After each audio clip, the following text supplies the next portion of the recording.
We're looking to rebuild better in the wake of a pandemic, as well as looking to emerge stronger from years of macroeconomic instabilities.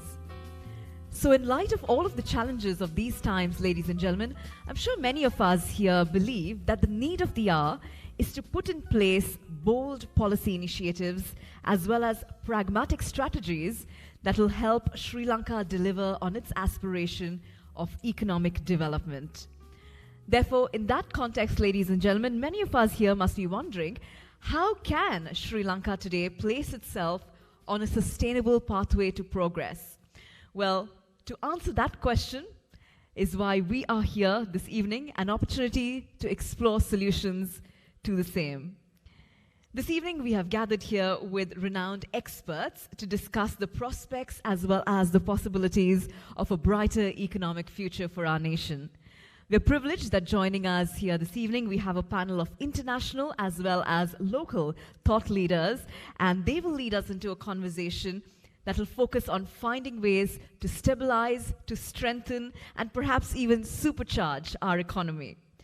We trust that all of their insights will provide us some better understanding of how our nation can choose the road towards inclusive as well as dynamic growth. Now, at the very outset, ladies and gentlemen, before we begin, it's my pleasure to share with you that this evening's discussion has been organized by NextGen Sri Lanka in partnership with the World Bank, and we trust that this gathering will inspire a very thought-provoking conversation indeed. On that note, we are now delighted to get started with our evening themed Sri Lanka Growth Strategy 2022. And to now do the honors of the opening remarks, please join me in inviting on stage the World Bank Country Director for Maldives, Nepal, and Sri Lanka. Ladies and gentlemen, let's put our hands together as we welcome Mr. Faris Hadid Zervos.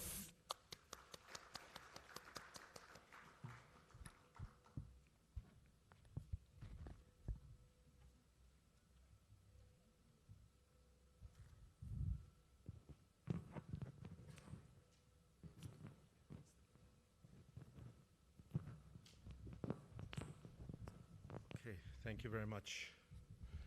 I've been asked to do opening remarks, but I'll be kind today because I'll be part of the panel, so I'll reserve it for that and just say a very few short words of welcome. Thank you all, colleagues, ladies and gentlemen, for being here today at this very, very important event. We're very, on behalf of the World Bank, all I could say is we're very happy and honored to be partnering on this or being a part of this event with NextGen.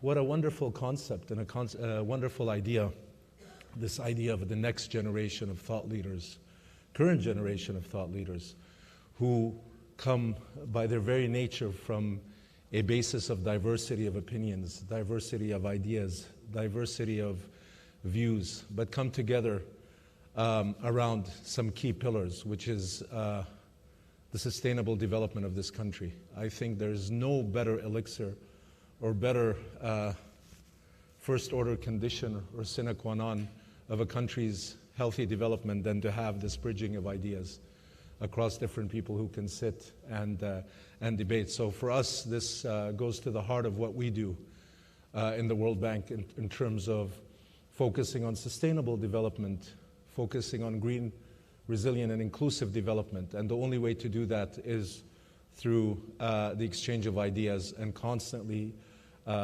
debating, constantly discussing and coming to better solutions. So we're very honored to be a part of this. Very interesting time, I think, at the expense of sounding flagrantly obvious. What an interesting time we face, not only in the world, but in the region and Sri Lanka. This is an opportunity, this is a time fraught with challenges, difficulties, constraints, yet also with opportunities and a chance for us to do things differently and build back better and convert these challenges to opportunities, lest we just sit and wait them out and then they become threats. So with that, I want to really in advance thank all of you for coming, thank all the respected panelists with whom I very much look forward to having a wonderful discussion, and thank everybody online who's there, including my colleague and friend, our Chief Economist for South Asia at the World Bank, Mr. Hans Timmer, who's also going to be giving us a short talk today. So thank you very much and look forward to our discussions. Thank you so much.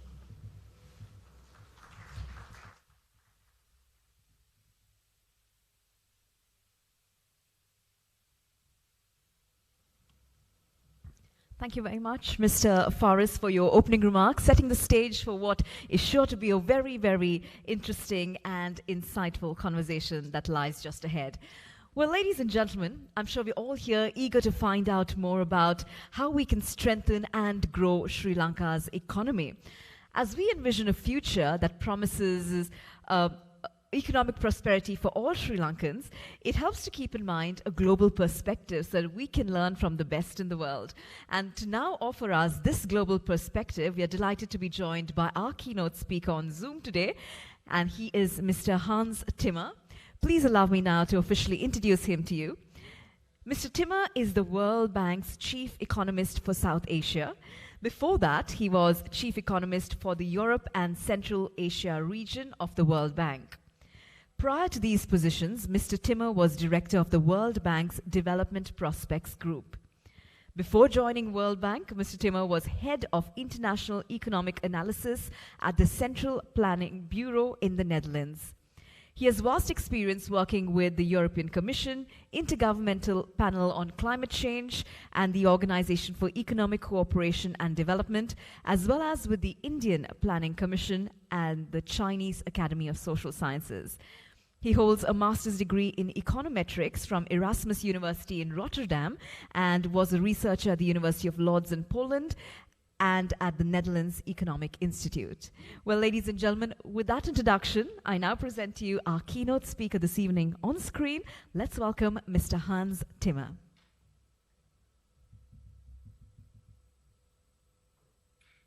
Thank you so much for that introduction, and good evening to everybody in Sri Lanka and online. It is really a great pleasure to be part of this program today. There's only one thing that I would have rather done at the moment. There's only one place that I would have preferred to be now, and that is to join you in person. I actually already had a visa and a ticket, but because of Omicron flare-ups here in Washington, D.C. and also in South Asia, we are pausing the travel at the moment, but I still hope very soon that I can join your beautiful country. Faris already said why NextGen Sri Lanka is such a source of inspiration. First of all, it brings together young people, and it presents the future of Sri Lanka. That is important in itself. But more importantly, as Faris said, NextGen Sri Lanka promotes debates across the political spectrum. And these debates are always useful, but they are especially valuable under current circumstances. And I want to illustrate that today by focusing on two observations that characterize the current circumstances. The first observation is that Sri Lanka's economy is in dire straits, and no easy solutions are available. In such a situation, you need all hands on deck. Nobody has perfect answers, and a broad-based dialogue is really needed to navigate this crisis. The second observation I want to focus on is that Sri Lanka has the opportunity, and in my view, even more than other economies in the region, to emerge much stronger out of this crisis if the right lessons are learned and if new potential that is emerging is being unlocked. Unleashing potential in the informal sector, in the new services economy, unleashing the potential of young people is really key to future success. And again, a broad dialogue is needed to get the necessary reforms right. Now, before I want to dive deeper into these two observations, let me tell you a bit about my experience with broad public debates. As was said in the introduction, I've worked for 20 years in the World Bank, but before that I worked for 15 years in what is still called the Central Planning Bureau in the Netherlands. That institute is officially part of the government, but it is completely independent. It doesn't take decisions, but it prepares and evaluates policies. It evaluates not only the government policies, but the policy ideas of all political parties, whether in government or in oppositions. And for example, before election times, the platforms of all political parties are evaluated to inform the public. And the public takes that incredibly seriously. And I recall during my time there that a new party, a green party, focusing on the environment became more popular. But they didn't want to come to the Central Planning Bureau because they said that we are focusing on different variables and they have much more longer term strategy. But the public didn't buy that and they lost support. So then ultimately they came to the Central Planning Bureau and we started using new models with a longer term focus, more focus on the environment. And the whole policy debate was enriched by that. That institute was founded by Jan Tinbergen, the first recipient of the Nobel Prize for Economics. And he developed that idea in the 1930s, in the middle of the Great Depression, because he was convinced that, that policy coordination in such an institute would prevent another big depression. Now, why am I telling that story? I think there are two lessons. First of all, it is really productive to compare policies, ideas from the whole political spectrum. Not because you want to get a consensus, but when you do that, then parties, political parties at least start using the same terminology. They are on speaking terms. And once you speak the same language, you can start learning from each other. And that's exactly what NextGen Sri Lanka is doing also. The second lesson is that in the middle of the crisis, like Tinbergen in the 1930s, you can design institutions for a better economy, for a better society. And so this is the time to have these kind of bold ideas. So with these two lessons, let's go back to that first two observations that I started with. And let's start with the economy is in dire straits, and not a nice message to start with, but to be realistic, I think it's the right one. And for that observation, let's go back to March 2020, almost 2 years ago. Like many other countries, Sri Lanka closed its airports, closed its schools, implemented a lockdown. There was huge uncertainty. There were no vaccines yet, and major parts of the economy came to a standstill. Trade collapsed, and if you want to get an idea of the impact, you can look at national accounts, which I did, and I looked at some data. I looked at the second quarter of 2020, so the 3 months after March when the pandemic started. And what you see then is that in that second quarter, textile production was down 42% compared to a year before. Construction was down 30%. Transportation of goods and passengers was down 36%. So it was not just confined to manufacturing, it was very much in the service sector also.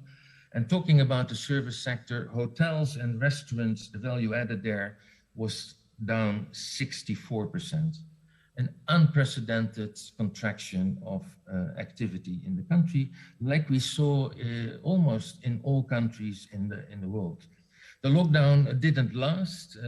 For example, the economic damage of the Delta variant was much less severe, even if the health impact was much more severe of the Delta variant. But still, the damage that was done was not easily undone. If you go to 2021 and you look again at the second quarter, then transportation and goods of goods and passengers was still down 23% from the 2 years before the pandemic. Hotels and restaurants were still down 50%. Construction was down 17%. It gives you an idea of the size of the shock that Sri Lanka went through. Interesting, when you look at the sectoral developments, in telecom, value added was up 40% in 2021 over the period before the pandemic. Financial services were up 25%, IT was up 33%. And so those are the sectors that were receiving immediately a boost also at the beginning of the pandemic. And you see that the shrinking of the economy was not broad-based, but it was also a shift in demand. Now, in such an environment, the policy response is very difficult, not just because it's an enormous shock, but because the crisis is very different from a normal global downturn.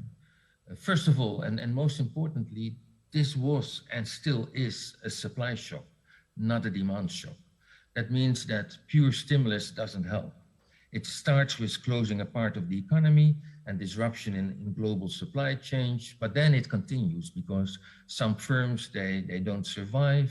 Demand has shifted, as I said, and the economy has to adjust to that. The cost of production are up under the measures of the pandemic. And as a result, you see in Sri Lanka, but across the world, inflationary pressures. Another illustration that this crisis was different, you can see when you look at consumption when the crisis hit. The contraction of consumption was even larger than the contraction in production. And that's very atypical because normally you see consumption being smoothed out over time. And that shows again that it was a supply shock that hit the country. And another characteristic that is very important is that there was a huge increase in inequality. There were those that lost their income because they lost their job, but others, they could work remotely, like I'm doing now at the moment, but they couldn't spend their money because shops were closed. There were some that were able to socially distance, but for others that was not possible. For some kids, it was easy to learn remotely, but for others, it was not possible. There was a big difference in access to good healthcare. And then finally, a characteristic of the crisis was that the informal sector was hit very hard, which is also atypical. So that's a crisis where navigating the responses is very difficult. You can't just rely on stimulus, but you do need relief efforts, trying to help households that have lost their income, trying to help companies survive. And it wasn't in an environment where the global monetary policy was very loose. So it was easy to organize these support measures. And that you saw in Sri Lanka also, a huge increase in social protection and also an increase in credit supply. But that policy was very difficult for Sri Lanka to sustain, much more difficult than for other countries. And the reason is that Sri Lanka already for decades had twin deficits. And so as now globally monetary policy is tightening, commodity prices are going up, then this policy results in balance of payment problem. It is important to realize that these balance of payments problems and the fiscal challenges They did not originate overnight. It took many decades to come to this position, and they will not be solved overnight. But it is important that the short-term interventions are firmly grounded in a long-term strategy. It is important to recognize, as I said, that this is not a short-lived demand crisis. Adjustments are not painless. And if I had to give some guiding principles, I would say focus on long-term sustainability, focus on equity, and focus on adjusting to new demands, not just on supporting old production. So it's time now to focus on that more positive and that second observation. And that is that, in my view, more than in other countries, Sri Lanka has the opportunity to come stronger out of this crisis. And I want to focus on two areas. One is the opportunities in the informal sector. And the second one is the opportunities in what we call the new service economy. So firstly, the informal sector, as I said, it was hit disproportionately hard, much more than during a normal crisis. Normally, the informal sector functions in the shadows, in areas, service sector that are not very sensitive to cyclical developments. But that was not the case now, because the crisis hit the service sector. In the informal sector, it was not possible to socially distance. The people working in the informal sector, they were vulnerable because they had no buffers and no social insurance. The informal sector was vulnerable because they were not well integrated into markets, little or no access to credit, and low productivity. And the system of what I would call a dual economy has kept Sri Lanka from growing faster for quite a long time. You have a system of well-connected and well-protected insiders in the formal sector, and then a large group of outsiders with limited access to credit, to markets, and in my view, the crisis can actually change that. Not just because we are aware of the problem now, but because of the new developments in digital technologies that took really a flight during the crisis. We have an opportunity now to give informal people, informal workers and firms much more access to markets and to finance. We are looking a lot at what is happening with platforms like Odesks, where very small firms can provide their services in international markets, and they have increased in Sri Lanka their income multiple times.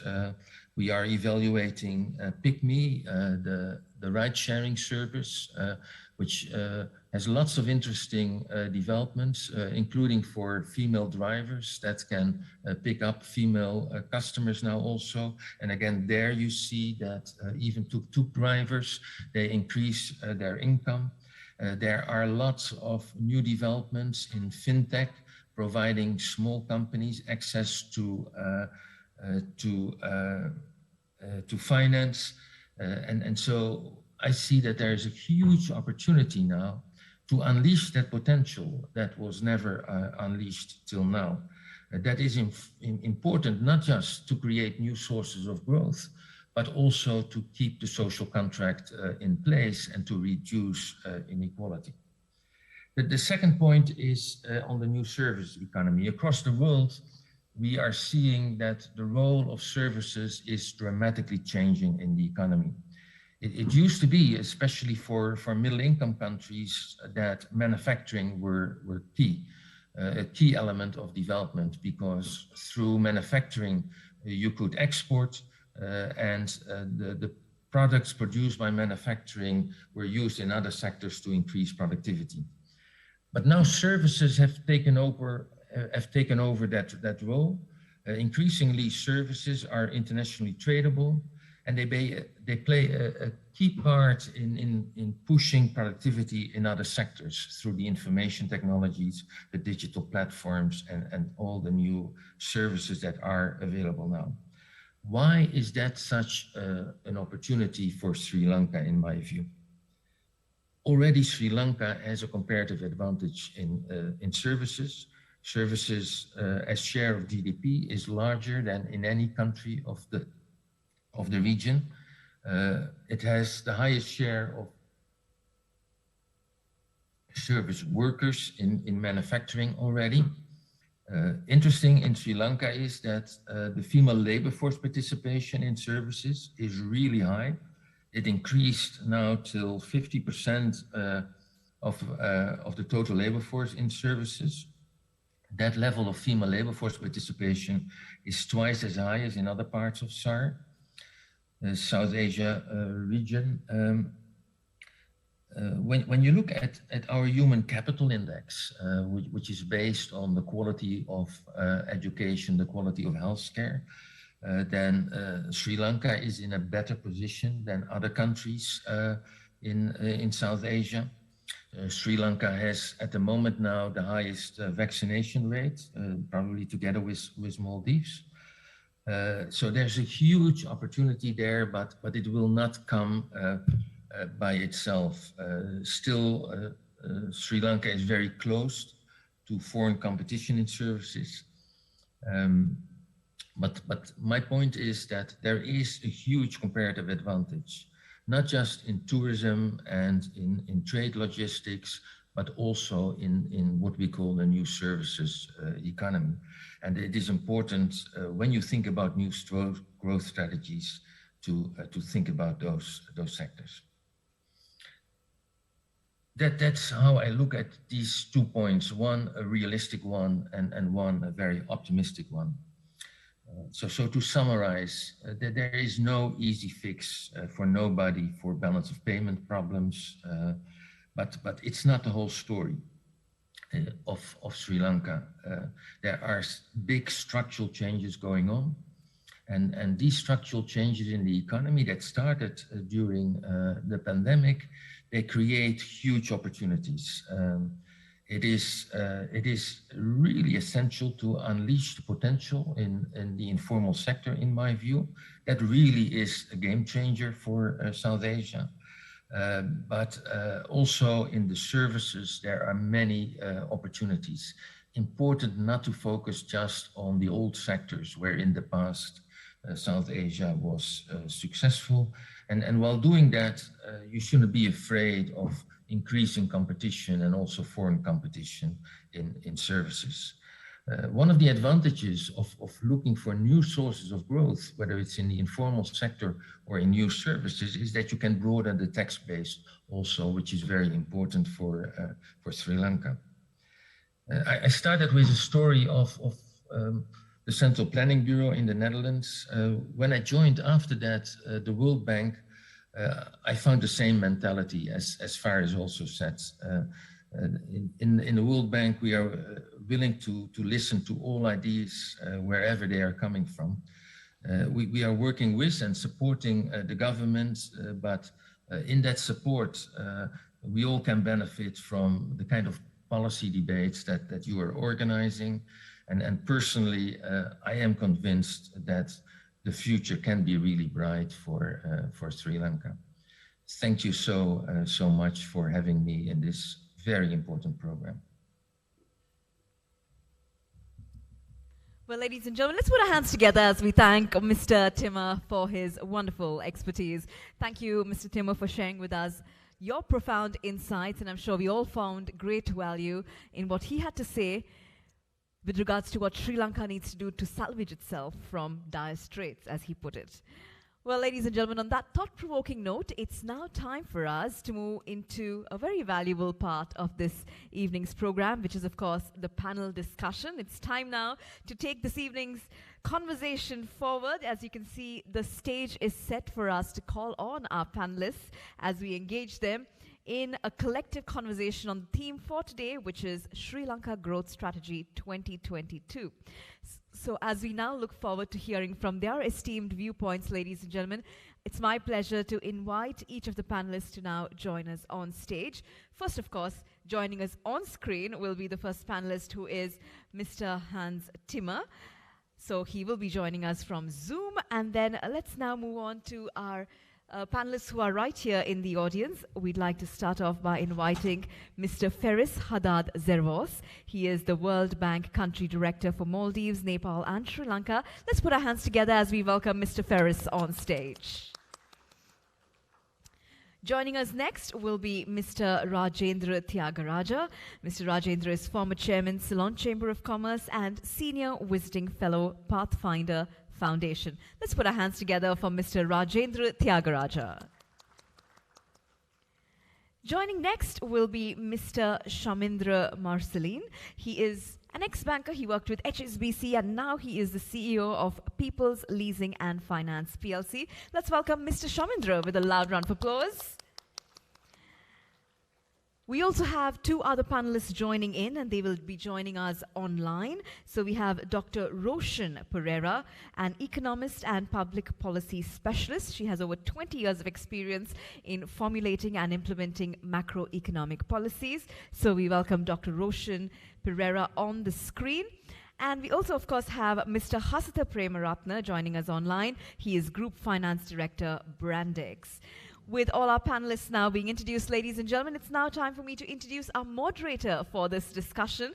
Our moderator is a policy research analyst at the Advocata Institute. Let's put our hands together for Satya Karnaratne. And there we have it. We have the panelists ready. Our moderator is joining us as well. And we're all set for an engaging conversation on Sri Lanka Growth Strategy 2022. Satya, it's all yours. Thank you so much. Good evening to all of you. Thank you very much for being present here today. 1 month into a brand new year, the year 2022, I think we all have a number of questions in terms of the country's economy and its growth. Given rising COVID numbers, a new variant, and the state of the economy, newspapers, television, and even our social media is crowded with rather alarming developments these days. We all have many questions in terms of the country's debt, foreign exchange crisis, import controls, rising shortages of essential items, reasons for potential power cuts, and much more. To answer all your questions, Next Generation Sri Lanka and the World Bank have invited an esteemed panel comprised of business leaders, economists, the World Bank Chief Economist for South Asia, and the country director. Thank you to all the panelists who's joining in with us both virtually and in person for taking your time out of your very busy schedules. We highly appreciate it. Before diving into the discussion, I'd like to remind our esteemed panelists that each panelist will be given a time duration of 4 minutes to answer each question. And I'd like to remind all our guests who's joining in with us online that you are given the opportunity to send us your questions on Slido, the password to which is Next Generation Sri Lanka. Without further ado, I'd like to go into our first question for today. I'd like to direct my first question at Dr. Roshan Perera. As a senior economist and as a former director of the central bank, Dr. Roshan, what is your reading on Sri Lanka's current macroeconomic conditions? Could you explain to us simply where Sri Lanka is at the moment with the start of this new year?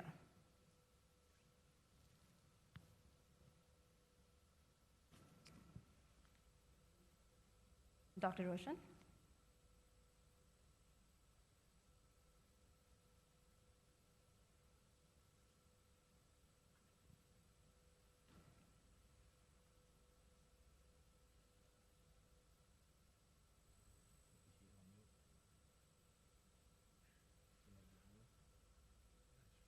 Let's give Dr. Roshan a few minutes. I think you are facing some technical difficulties. If you can be patient for a few minutes, I think she can commence her remarks.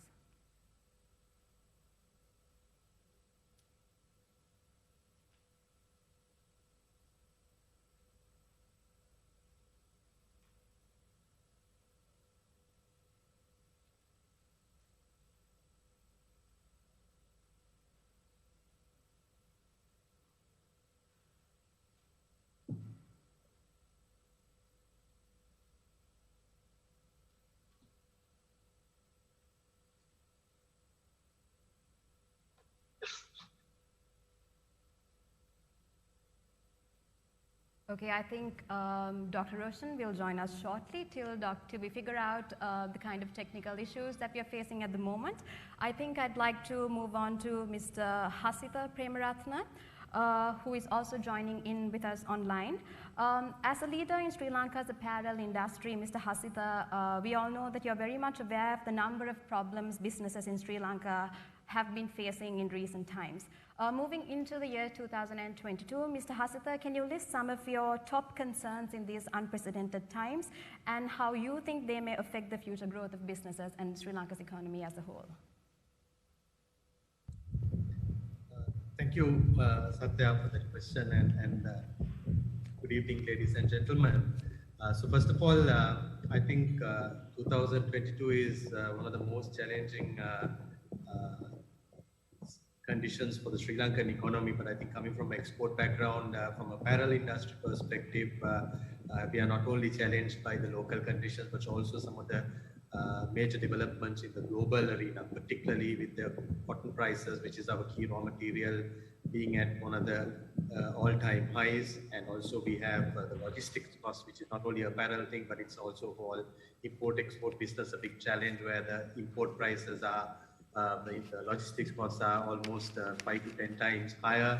And the COVID alone brings us a lot of challenges in day-to-day execution. So that leads to more cost, more spend to manage those COVID-related execution challenges. So when you put all of them together, I think we are entering the year 2022 with quite a few bigger challenges. Of course, when you look back the last 2 years, one would say that maybe you will never have so much of challenges in the future, but looks like challenges keep adding on, and they're here to stay. And as businesses, as bureaucrats, I think all of us will have to get together and see how we need to resolve these challenges and move forward. So for me, I think the key aspect here is we are at the moment having a serious dollar crisis in the country.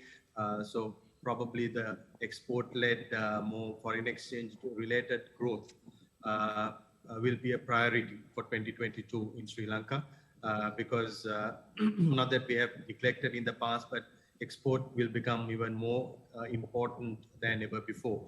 So it's important to see what are the encouragements that need to be given, what support need to be brought in there, because right now I think we are going through more of consumption-led growth. We have growth rates shown at the moment, but it's a highly consumption-skewed growth at the moment.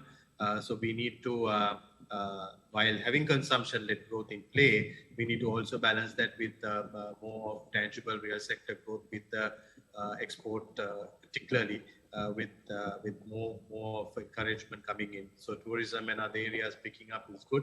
But that said, I think we need to invest not only for the 2022, but also looking ahead, looking beyond, how much we need to do towards bringing investment into the country. So I think, Satya, to answer your question, we should look at 2022 as a year in which we focus on 4 areas and bring investments into those areas, because if there is no investment, there is no growth, right? If you want growth, sustainable growth, you need to have investment.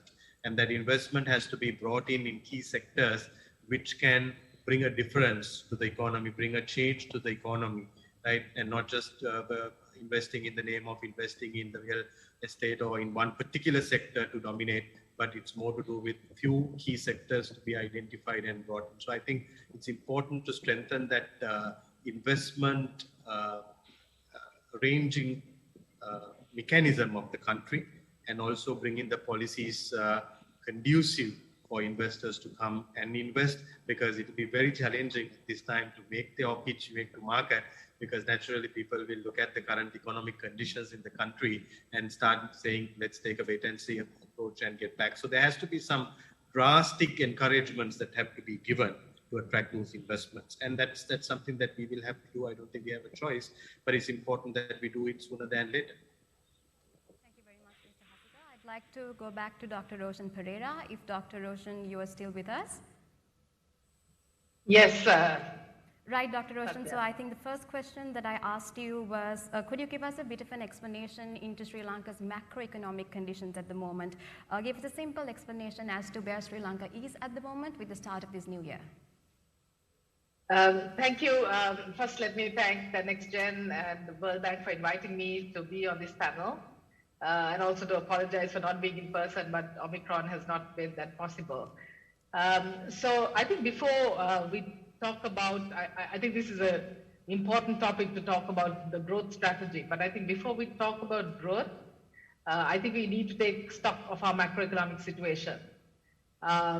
For most of our post-independence period, we have been running twin deficits, and I think Mr. Hans Timmer alluded to it by saying this is a problem. Our macroeconomic situation is not something that happened overnight. It is something that has taken place over time. We've had these deficits in both the fiscal and the external sector. And I think this fiscal dominance has been the root cause for our macroeconomic stability. And a country may think it can, continue to run continuous deficits. And in some ways, it is possible as long as lenders, both domestic and international, are willing to fund those deficits at a reasonable cost. You may continue to do that. And there are some countries we've seen where their debt to GDP levels have risen to nearly 300%. But this is not possible for all countries. After time, when deficits keep increasing, it could undermine confidence of lenders.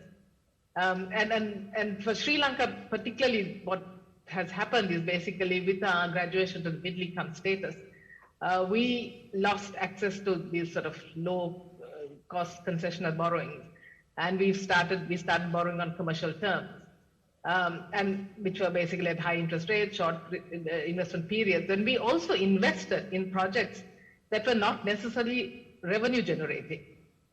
But even then, as long as Sri Lanka had access to financial markets, we could continue to borrow and spend. It was a volatile growth, but still we continued to do that. But it is after Sri Lanka lost access to financial markets that was in early 2020, that the vulnerabilities in the Sri Lankan economy really were highlighted. It was because we were not able to roll over our debt. And as a result, a lot of the consequences of what we're seeing now, or rather what the effects we're seeing now, is really a consequence of that. We have been using foreign reserves to pay debt. It has resulted in a very drastic reduction in reserves. It has affected basically all sectors of the economy. Hasitha talked about the export sector, but it's also affecting imports and many other sectors in the economy. So basically, Sri Lanka has gone through these cycles of macroeconomic crises. And we have done various adjustments, both fiscal and external adjustments. But I think in this situation, I think it's different, and we need to treat it differently. And two indicators, basically, debt to GDP is one of the highest in the world. It's over 100%. We really don't still know the 2021, but we know it has increased by about 2 trillion, really. And more importantly, debt service payments have increased exponentially. In terms of our interest payments to government revenue is one of the highest in the world. So I think in this situation, I think we need to very urgently focus on the debt issue. We need to get that right, but it's not only the debt issue. We need to also go to the root cause and also address the twin deficits, and maybe we can talk a little bit more about that as we go along. Thank you very much, Dr. Roshan, for that comprehensive outline of where we are at in terms of the economy. I'd like to move my attention to Mr. Rajendra. Dr. Roshan also highlighted this issue of debt to GDP ratio, and I think when we speak about a country's growth strategy, it's important to speak of the current debt situation of the country. My simple question to you, sir, is do you think Sri Lanka's debt is sustainable at the moment? If so, how much of it do you think can be attributed to the COVID-19 pandemic? And what are your top concerns for the year 2022 in this context, and what opportunities for growth do you see most importantly? Thank you. So for a personal perspective, my comments are personal. I personally do not believe that the current stress on the domestic or the country's debt is sustainable. And I think this has been debated in several fora in the last weeks and months.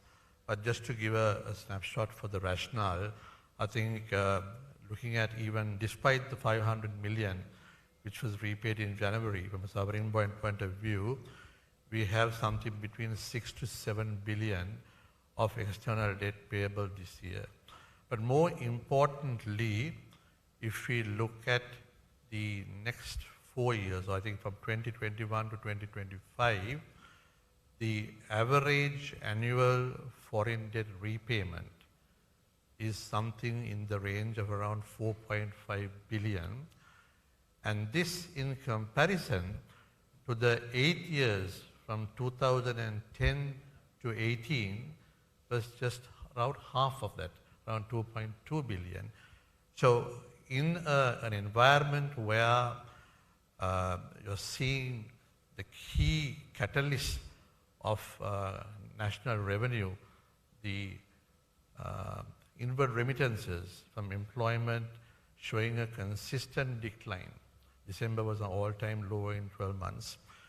We're seeing some picking up of tourism, but then also while the exports are showing an encouraging rebound, the element of imports is more. So you're actually seeing a gradual widening of the gap, which again makes us wonder as to how this burden of 6 to 7 can be actually sourced from core sources of revenue. So this is not just a 1 year's issue, it's a problem which I think we will have to manage for the next 5 to 6 years. So that is why I don't think any of us who had this reservation had a concern about 500 million. It was about a 5-year horizon, and whether the right thing was done about settling that 500 or whether the limited stock of foreign reserves we appear to have could be better used to rebalance the burden currently faced by ordinary citizens. That was from a debt sustainability. In terms of opportunities for Sri Lanka, tourism, yes, it's nice to see the rebounding back. I think we have heard about 100,000 coming in. So while there is still a lot more to come, I think there is an opportunity for everybody in the tourism value chain to rise to the occasion. This should not be just a price-driven business. I think this is the opportunity for Sri Lanka to really, the industry to get together and go beyond a price-based value creation and give a true experiential solution which makes people want to come to the country. So I think there is an opportunity, and not just for the big players, that entire value chain has to be pulled up. Secondly, also the opportunities, while the numbers are coming in, during the last 2 years, there would have been quite a few infrastructural establishments which would have either gone on freeze mode or actually on a limited activity. So there is a need to also build up capacity to accommodate this growth. So again, there is an opportunity. Secondly, on the importation side, we are seeing while exports are growing, as Hasitha said, but there is also the component of imports continues to be a challenge. So wherever possible, to look at rebalancing the imports. And I think agriculture is a very clear opportunity where we still, I think 3 out of every 10 citizens are engaged in this area. So wherever possible, if we can look at sourcing locally instead of importing non-essential stuff, I think we should look at that. The more lucrative opportunity in terms of Sri Lanka is blessed is talent, I think in the ICT space. And I think it is an opportunity for us at this moment in time to try and rise beyond the, in terms of the spectrum of ICT value creation to go use the knowledge and go on to some of the more advanced value-added ICT solutions like analytics and AI, as opposed to just doing offshoring. That's important. And the fourth point I would like to look at as a lesser spoken opportunity, but I think it is there for the taking. Being an island, I think we are surrounded by the ocean. And I think it's claimed that the rights of the ocean is about 7 or 8 times of that of the land. And I think there is an opportunity, especially as we have gone out of the capital markets, to look at nature-driven opportunities of climate financing to see whether we could attract a particular segment of blue and green friendly investor groups who may not necessarily look at ratings, but to look at Sri Lanka's sustainable investment opportunity and come in there. So I think that's a low-hanging fruit we should explore. Thank you, Mr. Rajendra, for highlighting the opportunities that this crisis presents to us. I'd like to move my attention to Mr. Shaminda. So you assumed duties at People's Leasing at a very crucial time, months before the outbreak of the pandemic, and then even the economy had to face many challenges as you heading your organization. Given this context, as a leader of a non-bank financial institution, what do you envision for the industry moving forward into the year 2022? And most importantly, what are the major challenges that you see in the industry given this context? Okay, Satya, thank you. Thank you very much for inviting me over, and I think NextGen has done a wonderful job in getting us all together. I think there were eminent speakers above me, before me, and where they spelled out a lot of the issues which are prevalent today. But I'm an eternal optimist, right? And I think what has happened, and we need to move forward. And as a country, we need to come together. And for People's Leasing, just to correct you, I actually got into the company during the pandemic. And we are 2 years down the road in terms of the pandemic. We have to basically adapt to the new norm. So as far as I'm concerned, we have challenges. We have challenges which I feel for example, what is prevalent today, as Mr. Tyagaraja said, we have the debt issue, and we have restrictions placed upon the industry, obviously because the government and the decision makers are grappling with what they need to do in terms of battling and finding solutions to the problems that are arising. So there are restrictions on imports. But I see this as an opportunity because as a country, if we can't come together now and structurally reform and put things in order, I don't think we'll ever do it. So for me, and I think what people are looking for now is sustainable solutions that make sense and which we can basically then pursue. Simply because I don't think we seem to be missing out on opportunities. So whether it's digitalization, whether it is working smart, right? All are things which we need to do. We need to basically look at how we can reduce the wastage, right? There's a lot of wastage happening. So the pandemic has given a lot of opportunities for us to basically recalibrate and especially where I'm coming from, right-size the business. Thank you, Mr. Shaminda. Moving on to Mr. Hans Timmer. I think, sir, prior to the pandemic, the South Asian region was in a rather difficult situation. The World Bank reported that the exports from South Asia were only 1/3 of what it ideally should be. The regional real GDP contracted by 5.4% in 2020 and is now expected to grow by 7%. And we all know that COVID-19 also left long-term scars on the region. Given this context, how do you see the region moving forward with Sri Lanka coming into the year 2022?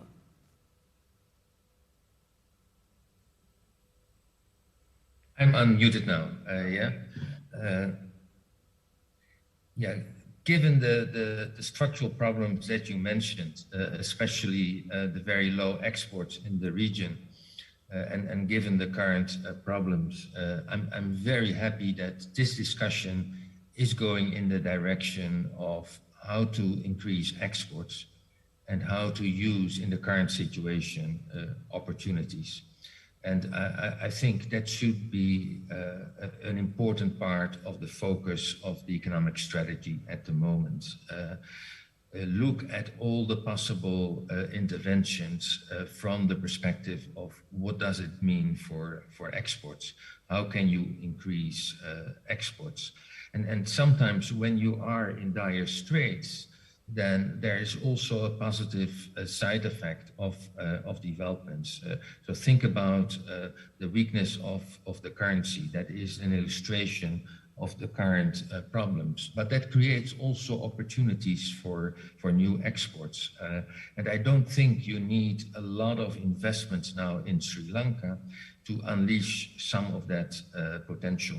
I think there are small firms that are very creative, and when you take away bottlenecks and you make it possible for them to access finance and markets, you can increase your exports. That is important in the short run. It is important for a long-term strategy, and it addresses the problems that you have cited that have cost South Asia in the past also dearly. I very much agree with the last speaker. If you don't use the opportunities now, then it's very difficult to use it at another opportunities. And there are opportunities to increase exports at the moment, I think. Thank you, Mr. Timmer, for highlighting the opportunities. Once again, I'd like to move my attention to Mr. Faris. I'd like to bring everybody's attention to the World Bank's report, Shifting Gears, South Asia Economic Focus 2021, which highlighted with import restrictions how food prices have increased and along with it, shortages. How do you think the government should move forward in this context, providing some relief to the general public, Mr. Faris?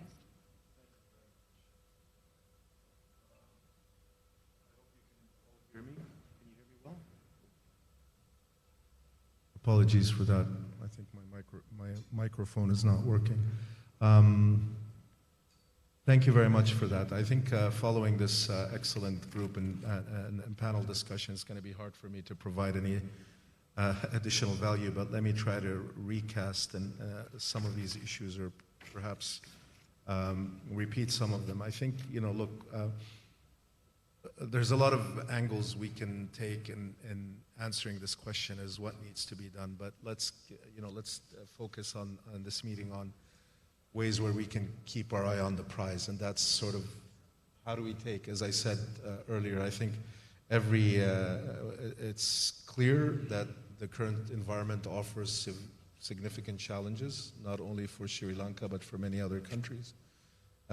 Sri Lanka, a challenge that is addressed can become an opportunity. A challenge that is not addressed becomes a threat.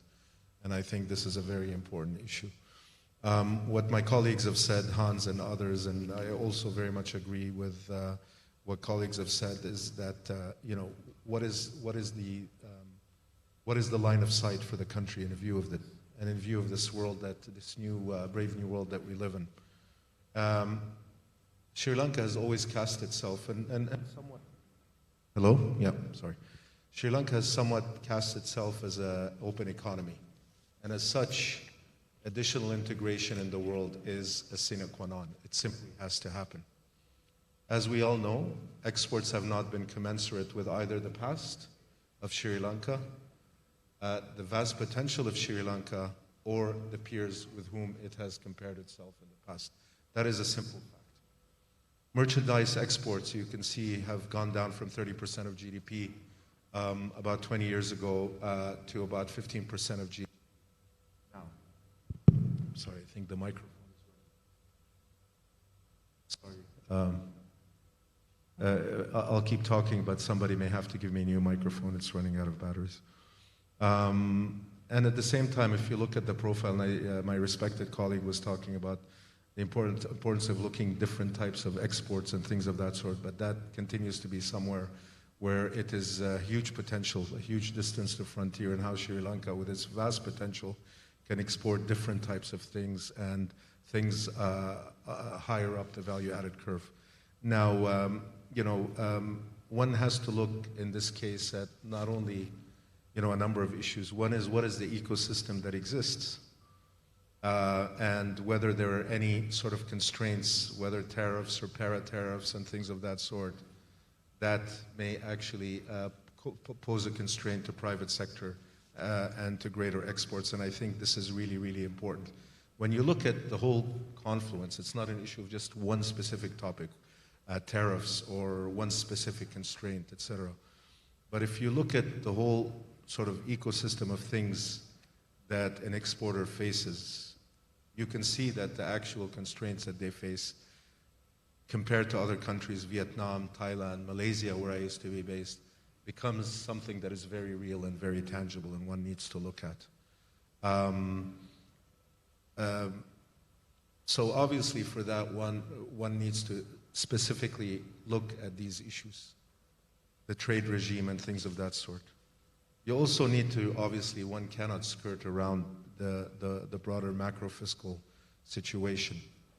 And this also poses constraint, whether it's in the supply of foreign exchange or et cetera, but it's not something that is divorced. All of it fits together. My other colleague, Dr. Roshan, mentioned the twin deficits. So that has to also be captured at the end.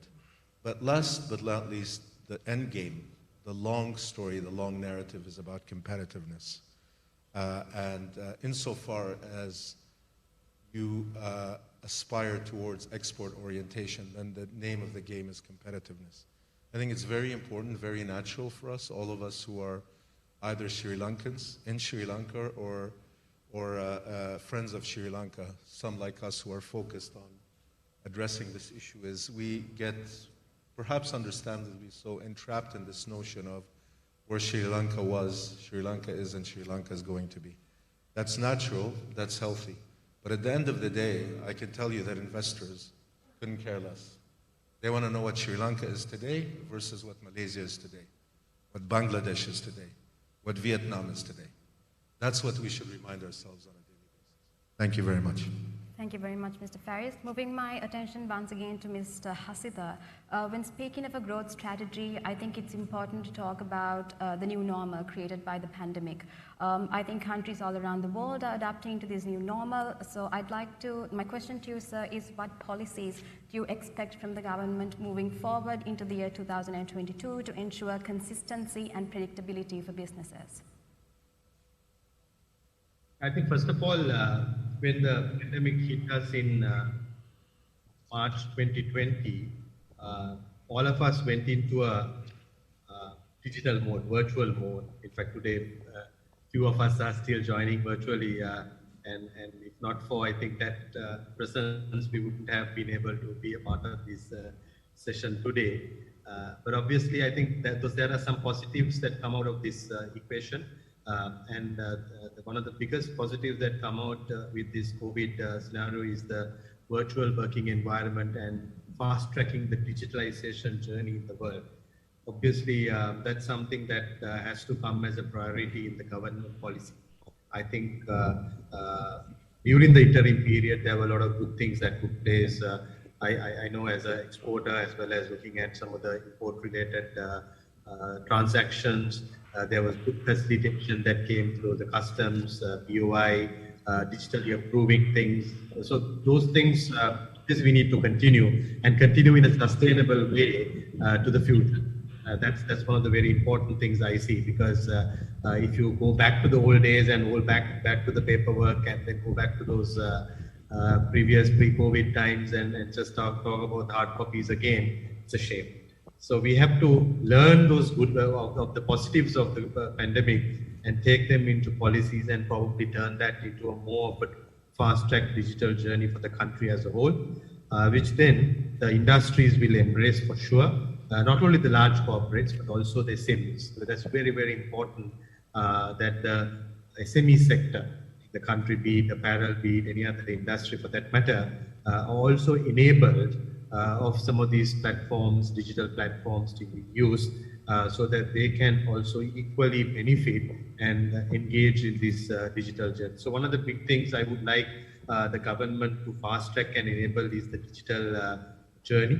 I know a lot of work is going on at the moment, but I also think that this needs more serious policy level involvement. A lot of bits and pieces of work is happening in different institutions, but the real benefit of digital comes when you bring end-to-end connectivity and give ultimate outcome or a solution to drive a value. So that's where I believe as a country, we have a lot more to do to bring things together. What is happening at the identity card office, what is happening at the passport office, what is happening at the banking system, what is happening at central bank, BOI, customs, inland revenue. These things do need to get connected, and that will really bring a different framework and a flavor to the country. So I think that's an important aspect from a policy perspective. Secondly, I think in the last budget spoke about bringing in industrial parks to the country. We know we have about 13 industrial parks in the country, mostly managed by the Board of Investment of Sri Lanka. But I think we need to also look at expanding those with the specific focus, including the private sector involvement. Because we have, as Brandix, investment we made in India on setting up an industrial park in Visakhapatnam in India. And in that journey, obviously we've had a private sector involvement, but some of the key aspects related to the investment encouragement for us to run, the government enabled those by providing the infrastructure, including the clearance of the land. So I know Sri Lanka has a big issue of land, because government being the largest landowner needs a lot of work and effort there to clean up things and provide the land needed for investments or the private sector to move forward. So I believe from a policy perspective, this is industrial parks will naturally solve that problem. That's why I felt that industrial parks will be always useful. And industrial park doesn't necessarily mean it's only a manufacturing industrial park which has various factories around. That's what normally comes as industrial park, but it can be broader parks which will have tourism and other related end-to-end connectivity and value addition which need to be brought in to attract more investment and provide easy access for investors to main infrastructure that is needed. So at the moment, I believe we lack that in the country, and encouraging that through a strategic focus with the private sector involvement is absolutely crucial. And I believe in that context, if we do that, I think we will really have that investment-driven growth to come in. And I think like we have few identified sectors. We need to also diversify some of our exports and related sectors to broad base of exports, and it will be a great opportunity to bring this aspect of additional infrastructure support that is needed. And that's where I think the government need to mainly focus on. I think government should focus on providing that infrastructure and that support so that the private sector can take it from there and really move the envelope, be it exports or be it the domestic industry to drive towards. I'm talking more on industrial parks. Like I said before, it's not about only industrial parks, it's about the service sector, it's about tourism, it can be of anything of that nature, but it's more about unlocking the lock and allowing value creation within the economy and enabling that without too much of hassle. So those few areas of policies I believe need attention. I know it has attention, but I still think that it doesn't have the attention in a strategic way to close the loop. That's what's probably missing.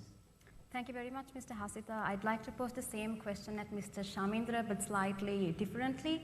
At an interview that you had with Echelon, you stated that you want to showcase that Sri Lanka is indeed a country where private-public partnerships can prosper.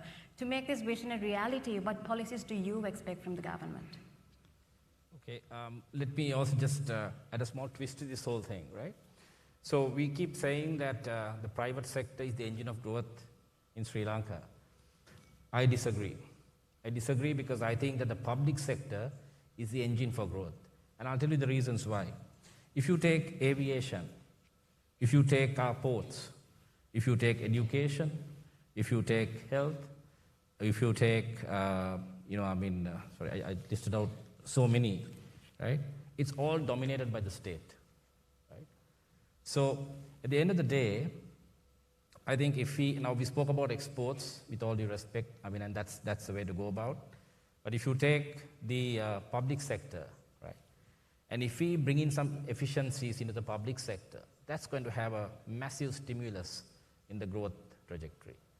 And I think that's something that we can focus on and we can do, right? So coming back to your question, Satya, right? I agree with what Hasitha said. I mean, PPPs, we have successful examples. I mean, the power sector is one.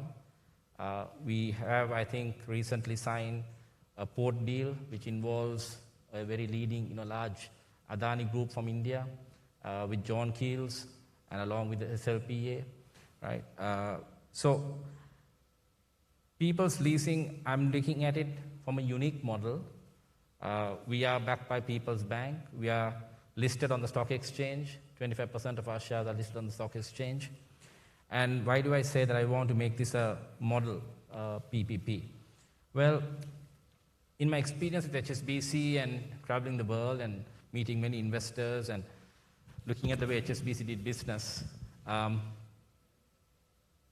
we are trying to make people's leasing be a model where governance and efficiency is embedded, and it's a good example for prospective investors. Because if you take even, and very briefly, if I am to just share an example, right? If you take even China, and one of my friends shared a very interesting clip recently. China as a country, right, is really into, free market, pushing for investments, and there's been tremendous success. So again, I come back to the example where we as a country, we have so much opportunity. We all need to come together and drive this, because this is a perfect opening for everyone to set aside their differences and think about country first. And we are well positioned. I think we have all the right ingredients. It's for us to believe in ourselves and actually drive this, because this is a very unique situation, a very challenging situation.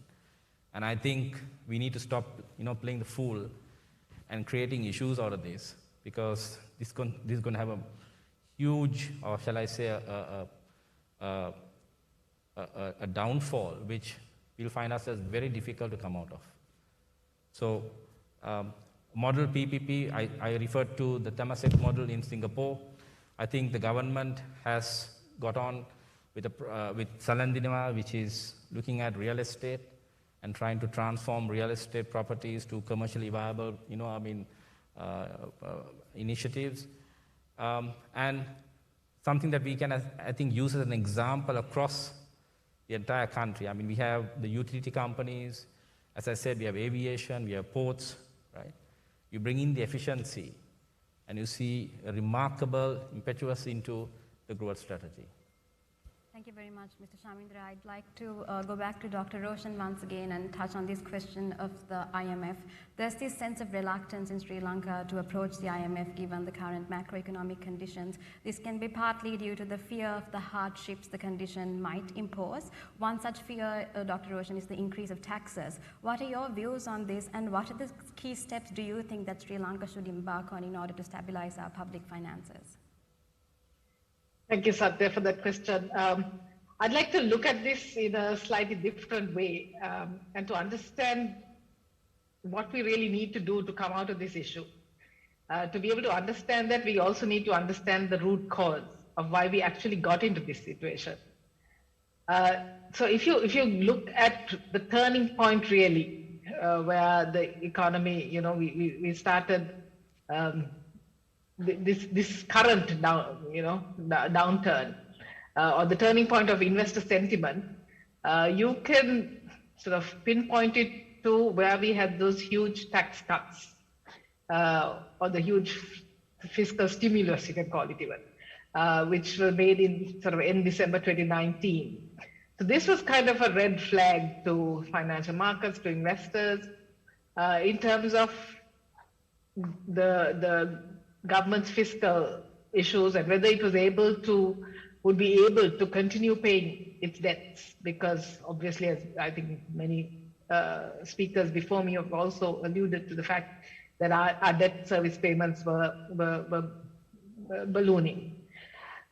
So I think one key issue, I think that sort of urgent issue that we need to address is how do we reverse this investor sentiment? I mean, not only in terms of the fiscal, but even in terms of bringing in FDI. We're talking about PPPs, we're talking about increasing exports, but I think all of that requires solid investor sentiment and the ability to attract investors. So I think we need to understand what went wrong there. Basically, Sri Lanka's tax to GDP ratio has been declining. We had something like it was nearly 20% of GDP in the 1990s. It fell to about 8% in 2020 after these tax cuts, and it's likely to continue to stay that way even in 2021. And there have been estimates made on the revenue decline as a result of the tax cuts. It's something like 25% of revenue. We lost 25% of revenue, of 500 billion in revenue in 2020, and probably in 2021 as well, though it hasn't yet been put out. So it's not a case of simply increasing taxes or raising taxes or imposing new taxes, but I think we need to address what really happened. So I think one of the things is basically we need to look at broad basing the tax base, because if you look at what happened in those tax cuts, we basically wiped out a whole lot of taxpayers. So in terms of, because we increased the thresholds, we wiped out more than something like 70% of VAT taxpayers. In terms of income taxes, we wiped out something like 30% of the income taxes just by increasing that threshold.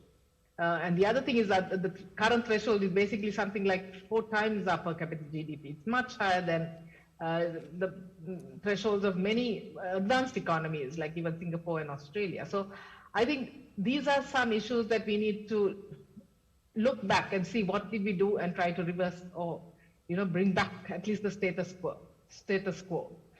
The other one is in terms of tax administration has not been our strong point. But even the taxes that were relatively easy to collect, which were, the systems that were in place, like the advanced taxes, so the payee tax or the withholding taxes, we eliminated those. So, I mean, there were systems that were easy for taxpayers in terms of their payment and also for tax collectors. So, I mean, these are some things that we have done which have eroded the tax base. And thirdly, of course, I mean, there are many more, but I'll just focus on these 3. And the other one is, of course, tax exemption. We have a very, very easy, in a sense, we've given lots of tax exemptions. There is no sort of real rationale. You can't really understand the rationale for tax exemptions. And these are some things that we've tried to address, but we've always, gone back and forth on these. And it's not necessarily the case, I mean, it's proven in the literature that tax exemptions are not necessarily the thing that attracts investment. There's so much more in terms of attracting investment. So I think these are some things that we really need to address. And I don't want to focus so much on the tax collection is very important, but I think the fundamental issue is really in terms of the governments or the fiscal space that we have. I think if you look back at COVID, and I think Mr. Hanslimer referred to that, if an economy is hit by a shock, the government needs to have the fiscal space to be able to address that fiscal shock, to be able to give a kind of a fiscal stimulus which is sustainable, and to be able to protect those who are very vulnerable, who are the most vulnerable in society. And I think in terms of that fiscal space, Sri Lanka was lacking. It was able to do it up to a point, but not beyond that. So I think for those reasons, we really need to build that fiscal space, and one way is really through raising taxes. But I think taxes are only one side of the coin. We also need to focus on the expenditure side. So going back to your question on the IMF, I don't think a program designed by the IMF is going to be very different to one that is designed by economists in Sri Lanka. I think most economists in Sri Lanka are aware of what needs to be done. I think the role of the IMF coming in is really in terms of bringing credibility because they have the international backing. They have that presence and they have that credibility in terms of all our creditors and even investors and the accountability. But I also want to reiterate what many of the speakers have said together. I think said in previously that we need to come together as a country and agree on what needs to be done. What is the reform program? So we need to have, as Mr. Tima said, a broad-based dialogue. And can we come together as a country to agree on some common economic program? I mean, we really need to, do we have the will to do that? Do we have the will to do what needs to be done? And I like this idea of, what John Singh Bergen did in terms of policy coordination and what he did in terms of shaping the consensus in the Dutch economy. And I hope that we can maybe learn some lessons from that and try to bring about that consensus, because I don't think we're going to get this opportunity again. And I think we really need to make use of the current situation we're in to really bring everybody in and try to come up with some kind of common economic program. Thank you, Dr. Roshan, for highlighting the importance of coming together and consensus. I'd like to move my attention to Mr. Rajendra. We all know that Sri Lanka has been downgraded by many rating agencies, the most recent being the CCC rating by S&P. My simple question to you, sir, is what does this mean for Sri Lanka's banking system and its stability? Okay, just before I respond to that, I just want to pick on a point which Roshan mentioned about the need for a common reform agenda. If I can just extrapolate that a bit further for that to work, that common understanding, discussed, in forums like this room, frankly, is not enough. The only way this can actually work is this has also got to be presented, deliberated, debated, and agreed amongst the 225 lawmakers in this country. Because it has to be a medium to long-term agreement. There's no short-term fix here. So that agreement has to come from both sides of the house. That's the first point I'd like to make. In terms of the rating itself, I'd like to respond to that from perhaps 4 perspectives. From a bank's balance sheet, you have, from a sovereign stress point of view, sovereign instruments which are also held by these banks on one side. Then the importance of a rating has multiple perspectives to a bank's operations. In terms of the debt they raise from the international capital markets and the ability to continue to raise and or repay. Secondly, especially for those non-state, private listed banks, you have today a decent composition of ownership which is non-Sri Lankan, which come from credible international funds and investors who also look at a rating as a gauge before they continue to support.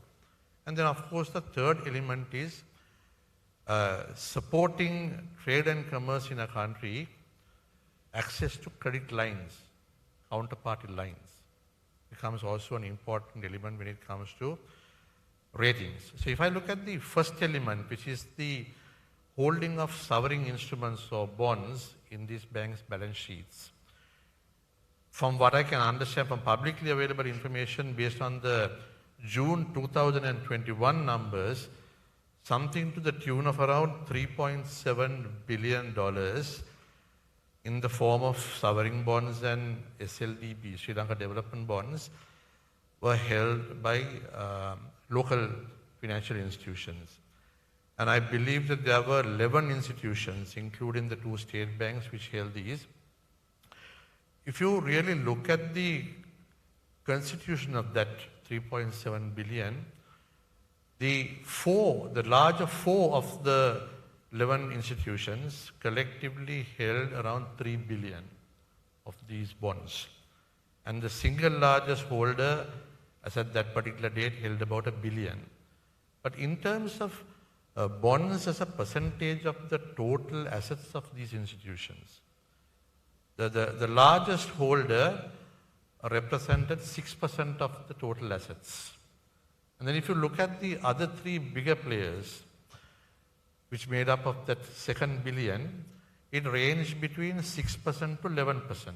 So from a relative point of view, I don't think it was a big component. But the second issue to bear in mind is, if ever there is a true stress, the impact of provisioning on banks' balance sheets.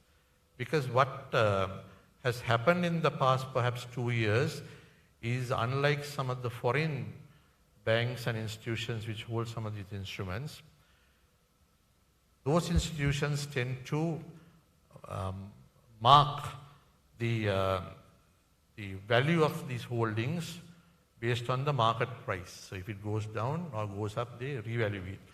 But for some wise reason, the local banks, I believe, most of them, or almost all, in the last 1.5 or 2 years, chose to change the valuation methodology, and instead of using or taking the revaluation stress through the profit and loss account or the balance sheet, they have chosen to use this methodology called amortized cost, where they are allowed to defer this difference over the period of holding. And based on some of the Basel guidelines, your typical provision was around 2% of the value of the bonds. I know as at December last year, it went up to about 6%. But the question is, when instruments were trading at 35-40% discount, was 6% adequate? Time will tell, but that is something which one has to bear in mind. Then when we move into this issue regarding the use of credit lines, unfortunately with a downgrading of ratings, the available trade finance lines each bank would have to support businesses, whether it's importers or exporters or whatever it is, also tends to shrink. So you have a reduced pool of credit lines now trying to support a growing need of requirements from the country as a whole. That itself is a challenge. And then more recently, I think what we heard in the last few weeks was a decision was taken by the government to invite and encourage the non-state private sector banks to also part finance some of the petroleum bills. And these are not small ticket items, these are large items. So when that tends to happen, then that naturally squeezes out these banks' ability to support the genuine requirements of trade requirements of their normal customers, to facilitate businesses, whether it is Shaminda or Hasitha, those challenges come in. So I think we are currently probably, these banks are going through multiple set of challenges, which certainly has to be understood and appreciated. So it's not an easy time. Thank you very much, sir. Given time constraints, I'd like to pose my next question to both Mr. Hans and Mr. Faris. I think Sri Lanka faces a number of serious problems. We are one of the fastest aging societies in Asia. Climate change risks, added to that weak public finances, high debt, and growth has been stagnant for many years. I know it is a rather difficult question, but where do you think Sri Lanka even should think to begin to manage these multiple risks according to your point of view?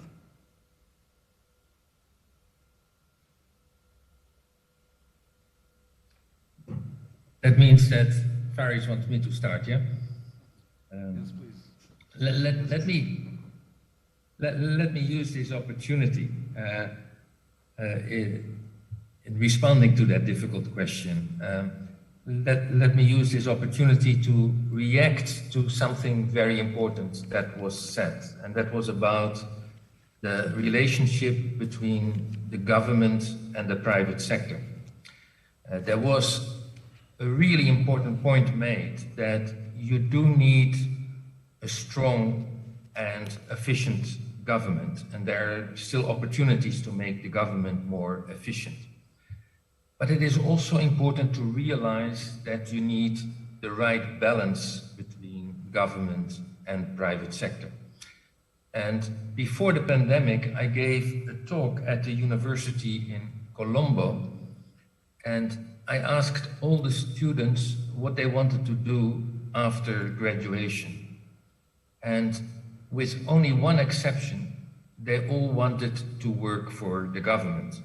And the reason was that salaries were high in the government and the jobs are very stable.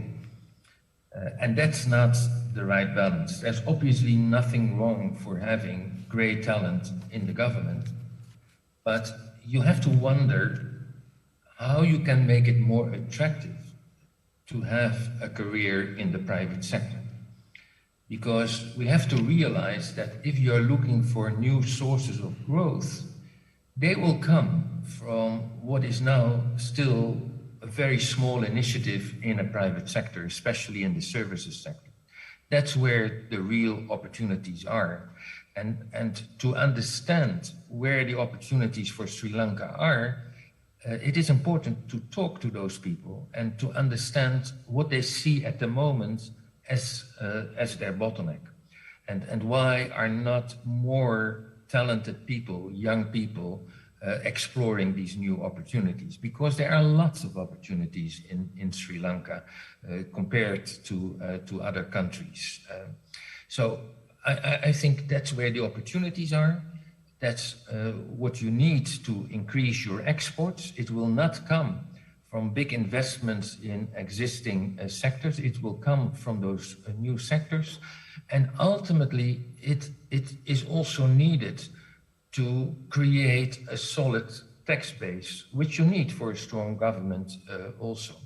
So my response would be, look at those early initiatives, look at new sectors, and ask yourself how you can help those initiatives, but especially try to take away the bottlenecks that these people face.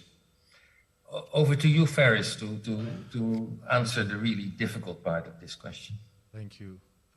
Thank you very much, Hans. I think you've answered it very well, so very little to add to that, but I just want to reiterate what you said, and I think you know, it's a tough question. I don't know if we have enough hours, 18 hours, to sit and talk about what the narrative is, but we need to ask ourselves a question, and it's not a silly question.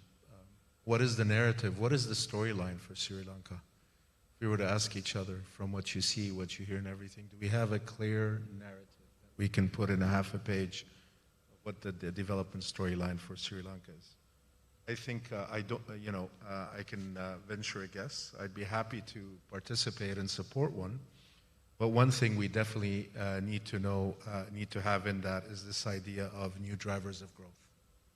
And clearly, everything requires a middle way and a balance. The role of, one of the key things that the World Bank keeps talking about is the importance of PPPs, not only in the key infrastructure sectors, but also in health, education and tourism and things of that sort. So there is a key role to play. But let's look at history and let's look at the future. I don't recall this figure, so forgive me. I don't remember the number of days, but I remember a very striking figure that was came in one of our analysis a few years ago. And Hans, you can remind me on this digital report, Digital Divide and Digital Development and the Nature of Work. And in the sense that whatever we're doing now, 7 years, in terms of innovation, in terms of conducting business, in terms of new products, 7 years down the road is going to be completely redundant. Similarly, and again, forgive me, I'm not giving you an accurate number of years, 7 years down the road, whatever's going to happen there and whatever will be produced, we don't even conceive of today. So my bottom line question, do you want to put that in the hands of young, passionate, smart, young ladies and men in Sri Lanka, private sector, these young entrepreneurs, that you want to put it in the hands of people like me and the public sector. And I'm sorry to say that. This is not the time when we were in school. This is a completely different time. When my kid is in high school, when he finishes college, he'll probably be in a field that we haven't even conceived of today. And that's the world we live in. Sri Lanka is a beautiful island. It's a small island. Your whole history from Serendip until now, you are strategically positioned, not physically, but also intellectually and trade-wise with the rest of the world. So the future lies outside the shores of Sri Lanka. And for that, it's about competitiveness. It's about finding sources of growth. It's about exploiting the opportunities of what you have here through greater global value chains, greater additionality in a number of areas. In the absence of that, we will, I would say, because I consider myself one of you, we will be bound to the shores of the country to some extent. I'm not saying there's still tremendous growth, and I don't want to appear to be pessimistic. We are optimistic. But the optimism requires an identifying new avenues and creating pathways for people to flourish. Otherwise, we're going to be chasing textile productivity here, etc. I think that's going to be very important. So global value chains, identifying areas of high value added, but allowing people to do that who have the ideas, and keeping in mind that we have already reached a point where the nature of industry, the nature of innovation, the nature of the delta has gone way beyond our capacity to model and to do. So we need to create the ecosystem to let others who have more energy, who have less white hair than us, move forward with it. So I think that's the key to it. Thank you. Thank you very much, Mr. Faris. I'd like to move my attention to Mr. Hasitha. Mr. Hasitha, how do you think Sri Lanka should look at international markets, benefit from international trade, and most importantly, remain competitive in the global markets?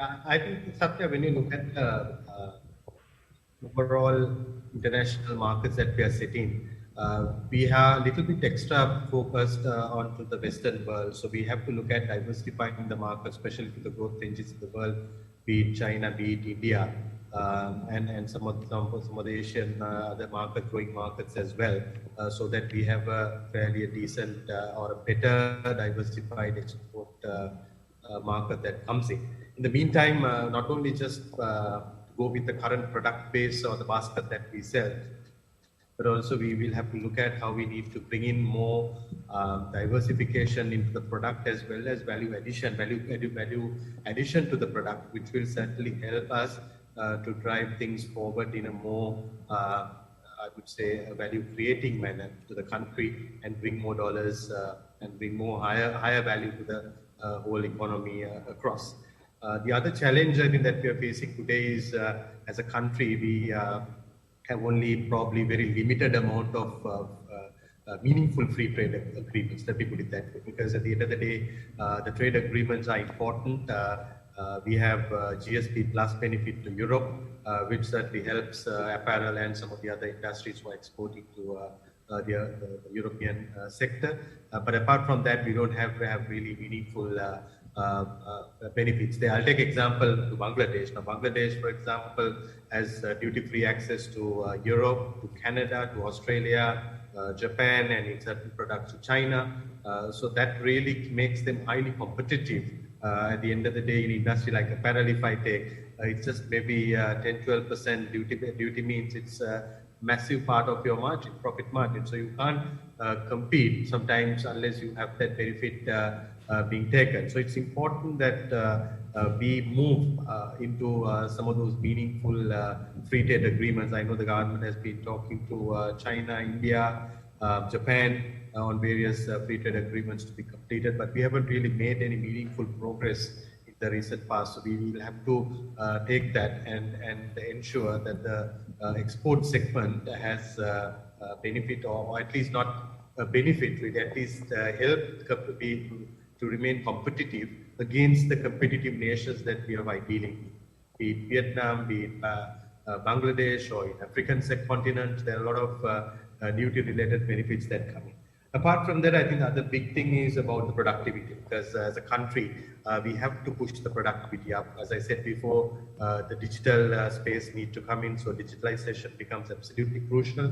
On top of that, the automations need to come in, basically to say that with less number of people, how do we put more output out, and get more income to the country. So this is something that has not been done in a strategic manner. You know, larger corporates who have the investment capability are working on this as a primary objective these days, but it doesn't really serve the entire economic purpose unless we have a mechanism to encourage and educate and maybe even support investment requirements, etc., for the SME sector. Now we have this R&D allowance that is there for tax side, where you can deduct 200% of your R&D expenses for income tax purposes. But going beyond that, I think it's important that there is a strategic focus from the respective bodies to support on the automation and digitalization side, because that's where the productivity game will come for the future. And the other point I wanted to highlight is on the value addition. There again, in the different industries, there are different levels of value additions, but certainly it's important that you look at extending your value addition in Sri Lanka to an extent which probably will bring in more dollars, at least maybe 50-60% of value addition to come in. And for that, extending a certain amount of the segments are very important. Now, if you take apparel industry, we bring still about close to 47% of our fabric from overseas, which is our largest raw material really in the sewing industry. We have many of the different accessories like the buttons, hangers, thread, mostly made in Sri Lanka, but we do have an imported component as well. So we can still do more to expand in those areas and increase the value addition within, because that's where the easy dollars also can come into the country. So overall, I think from a markets perspective, in a nutshell, we need to look at diversification. From a product perspective, go up in the value chain with the international trade, have more FTAs to get into diversifying markets and enough competition. And as industry, as corporates, I think we need to have better productivity to fight the global war that we have to go through daily basis in this price competitive environment. Thank you very much, Mr. Hasitha. I'd like to move my attention to Mr. Shamindra. I'd like to touch upon this topic of the new normal once again, sir. My question to you is, what lessons did the pandemic bring to you in terms of digitalization, new ways of working, and how do you wish to transform your business operations in this new year? Okay, so I'll allude to my company, People's Leasing. Today, I think as a semi-government institution, I'm extremely proud to say that 80% of our entire team can work from home. So we've digitally enabled them. We've invested a lot on our IT infrastructure, like what Hasitha said, in order to basically bring about technology, to the client. So even our credit today is evaluated on an app. Our team can be out there, they don't have to come into office. We've invested in a decentralized checking process, which means that we can get business done out there rather than it being at the head office, and so on and so forth. Likewise, in terms of our entire infrastructure, we have looked at our buildings, we've right-sized the branches, and we will continue to right-size some of the other branches in order to cut down the wastage and plow that back into the business. So, those are the examples which we have done for the company. And this is what I alluded to in terms of the public sector.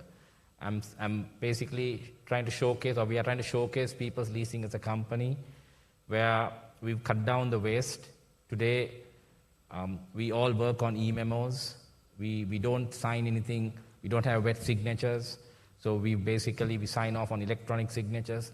Little examples like this where our entire paper usage in the company has come down from 80,000 A4 sheets to 12,000. So these are the initiatives we are taking. Our branches, we are investing in renewable energy. We are investing in solar power in terms of our branches, and doing our bit so that this can be a showcase for the others to follow. So if the public sector takes a cue from this and invest, and these are not game changers, this is not leading to job losses, this is just bringing about efficiency in the way we do our business, right? And I think as a whole, and I again go back to my point, that if we get together and the public sector gets together, we become efficient and agile, we'll contribute a lot towards the trajectory in terms of the country's progress. Thank you very much, Mr. Shamindra. Moving on to Mr. Rajendra. So how do you think Sri Lanka can create the policy environment to attract foreign direct investment? There are two, in my opinion, there are two types of investments. You have those who will make use of challenging times like today and want to come in short term to profit. And those who will look at things more on a medium term to come in because they like the attributes of a country. And frankly, the type of quality of investments I think Sri Lanka needs to attract is the latter, sustainable in nature. And frankly, for somebody to look at investing from a sustainable point of view, they will certainly look at not just tax free status or tax benefits. They will look at a whole host of attributes which create an enabling environment for them to do business in a trouble-free manner. And that is something, there are established benchmarks. I think Sri Lanka is no stranger to it. It is a question of being consistent in applying those and measuring and reporting. If I can just, we keep on speaking about exports, when we keep on speaking about comparative nations, as was mentioned. But if I can cite, I think about 4 or 5 years ago, there was an extensive study done with the support of the Kennedy School of Government. I think Harsha is here, he probably is aware of that, led by Professor Ricardo Hausmann. That I think they did 2 rounds.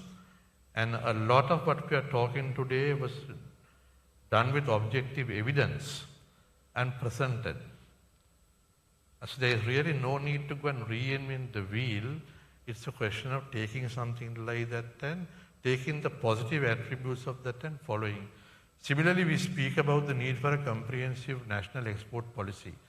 Again, about 3 years ago or 4 years ago, there was a comprehensive policy developed with multi-stakeholder support, the EDB, the chambers, and there is a public document. But as far as I am aware, for the past 2 years, we have not seen any accountability or public reporting as to how or whether in any extent that policy has been followed.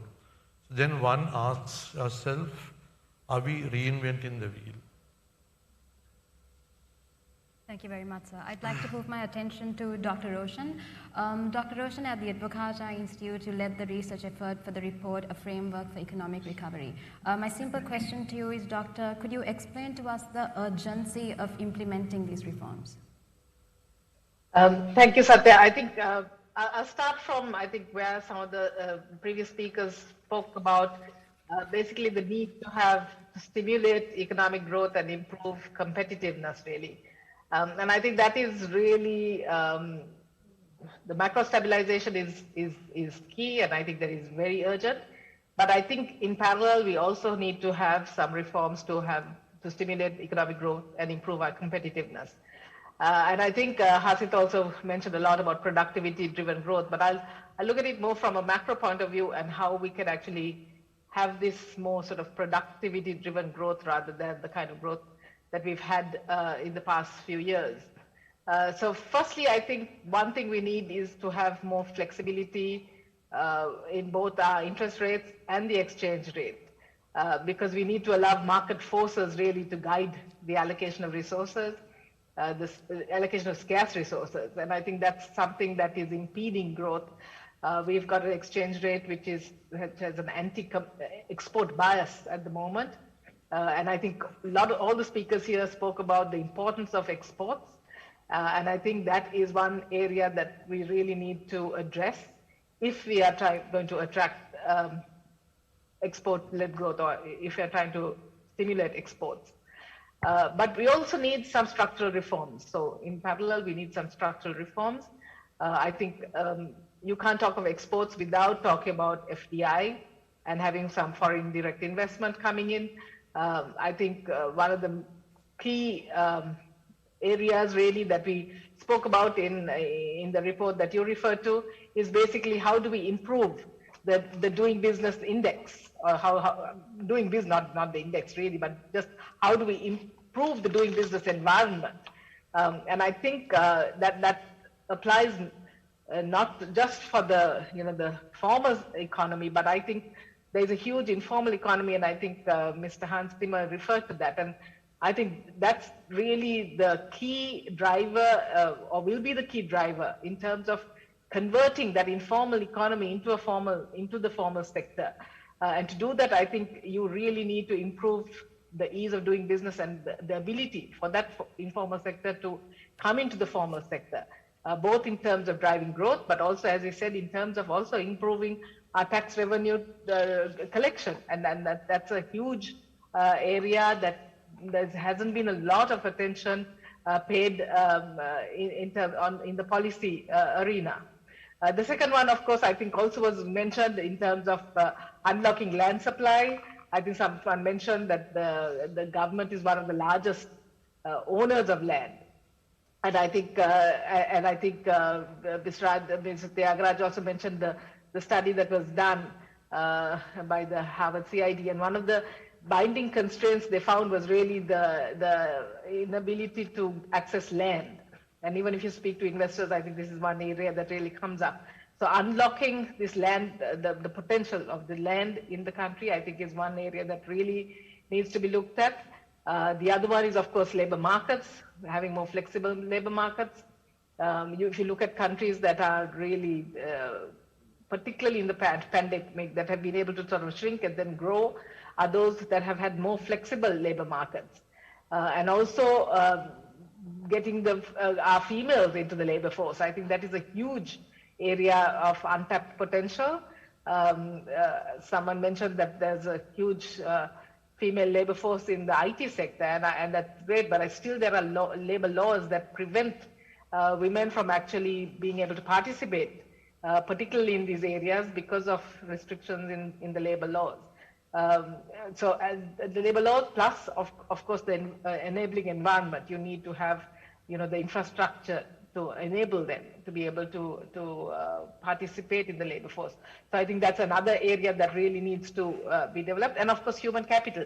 We know that the services sector, we know that the IT sector is going to be the game changer. It's going to be the new services that are going to be really the driving force. But then is our labor force, is our human capital, do they have the right skills? Are we skilling them to be able to take up those jobs? I think I'm going back again to what Mr. Hans Timmer said when he visited a university. The problem is that our universities, our education system may not be really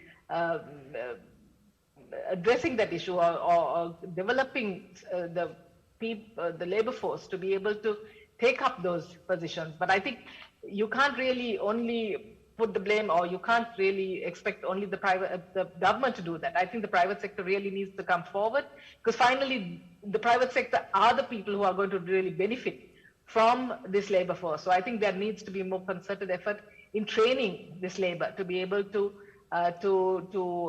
take up these jobs. And finally, of course, this infrastructure gap. I know we're talking a lot about infrastructure, but are we talking about the right infrastructure? So the digital infrastructure. I mean, even now, I think my internet sort of went on and came on again. So we really need to be investing in the right infrastructure. And so I think that's the last point that I like to make. That it's not it's a digital highway really, and that is going to be the future. So I think these are just a few things that are going to be necessary if we are going to move on to the next growth onto another growth path or a higher growth trajectory. Thank you very much, Dr. Roshan, for highlighting where untapped potential lies in the economy. I'd like to pose my next question both at Mr. Hans and Mr. Faris. The World Bank have highlighted that to uphold Sri Lanka's human capital achievements and long-term growth prospects, it's important to support students recovering from learning losses with a focus on reducing equity gaps. How do you think this can be achieved given Sri Lanka's current macroeconomic conditions? Mr. Hans or Mr. Faris?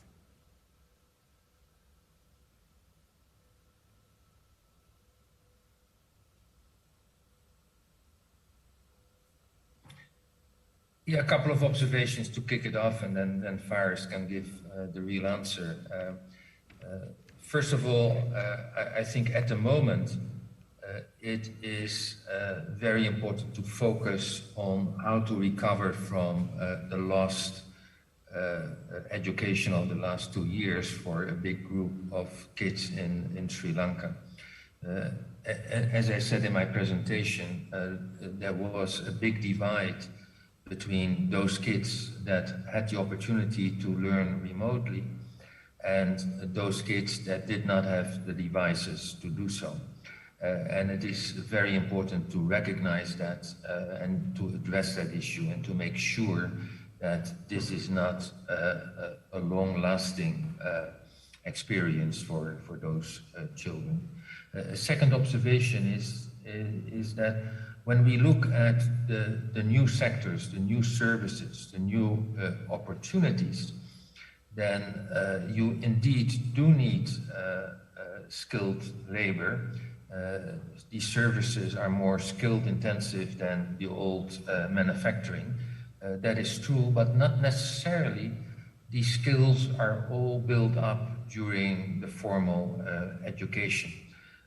And I very much agree with what Roshan said, that there is an opportunity for the private sector for on-the-job learning that is a lot more flexible and a lot more targeted.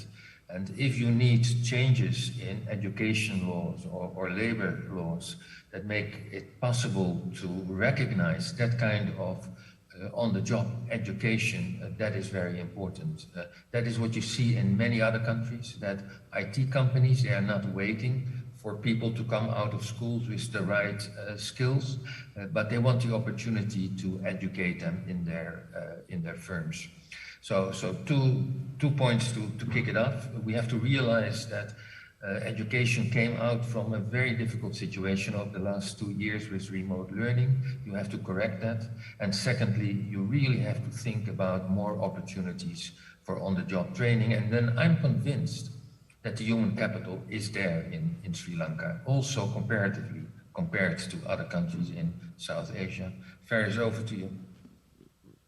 Thank you, Hans. Thank you. No, I'll just launch from where you started, which was a very positive message about Sri Lankan human capital. And indeed, I don't think you need to tell any of you around the table that Sri Lanka, over the years leading up to COVID, has actually had quite astounding progress in terms of access to health, education, and social protection. And that's been a very positive story.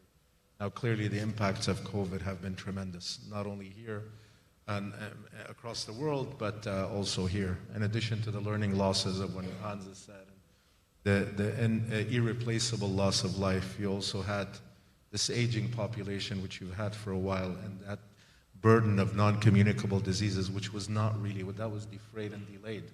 We weren't able to address this. So it's a multitude of problems that we have that. And again, we talk about, and sometimes we sit and bicker, well, did GDP grow by 3 point blah, blah, blah, or 2 point blah, blah, blah.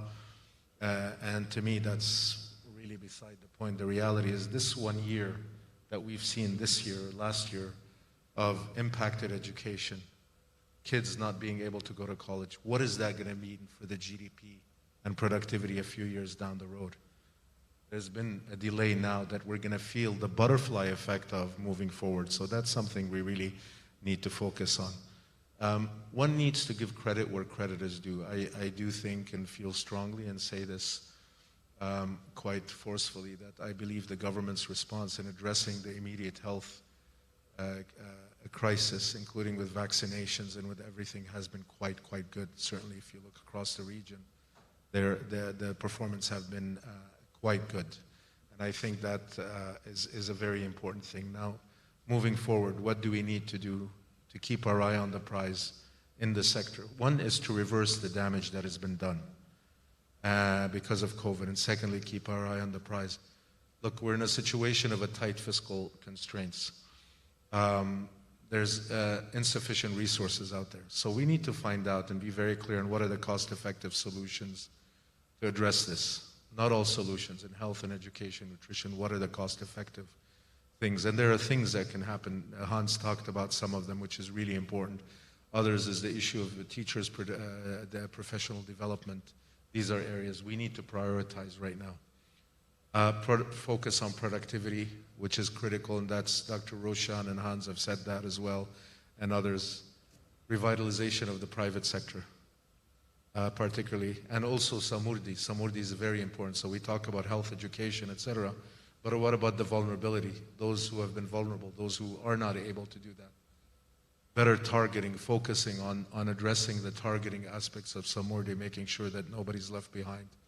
And also addressing the public pension scheme service. I think there have been some good reforms in terms of retirement, etc., in the recent budget. And we have, let's focus on the positive. But public service pension scheme and the fact that that's one of the aspects also of people wanting public sector jobs. The pension scheme is very generous. Private sector pension is a critical issue that needs to be addressed. And that is also one very critical issue when we talk about, well, private sector, yeah, that's right. But what is the ecosystem that a young lady or young man is going to face when faced with that crossroads between public and private sector? And we need to think about that. It's all about the narrative. It's all about the storyline. It's not one thing. It's the whole story. We have to look at it from a horizon. Thank you very much. Thank you very much, Mr. Haas and Mr. Faris. I think given time constraints, we've come to the concluding minutes of our panel. We have a few questions coming in from the audience. Dr. Roshan, there is one question for you.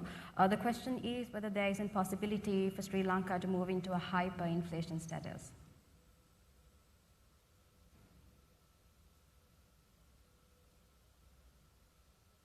Yeah. So I think here the issue is basically twofold. So when we have both demand-driven inflation or supply-driven inflation. I think in Sri Lanka we have both at the moment. Inflation is double digits. We haven't seen double-digit level inflation since I think 2009 during the height of the war.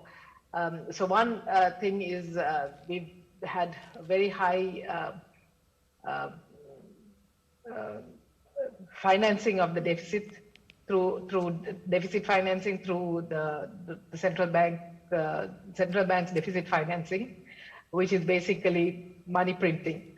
I know many countries have done that. I mean, we've had quantitative easing, but I think all countries are now realizing that that has had an impact on inflation. So I think that is something that needs to be addressed. Central bank has already is taking action, but I think there is more that needs to be done to rein in inflation. The second side, of course, is the supply chain disruptions that we're seeing across in many countries, which is also affecting inflation not only in Sri Lanka but across the world. I think we need to be cognizant of that.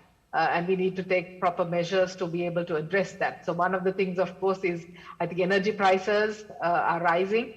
If you look at our own energy costs, we have not really pricing. We have not adjusted pricing. So some of these things may need to be done for basically fiscal reasons, for monetary stabilization, macro stabilization reasons, and those are going to have an impact on prices. The other one is, of course, the food supply, and we're seeing some of the effects of the food, the effects of the fertilizer subsidy, fertilizer restrictions on food supply.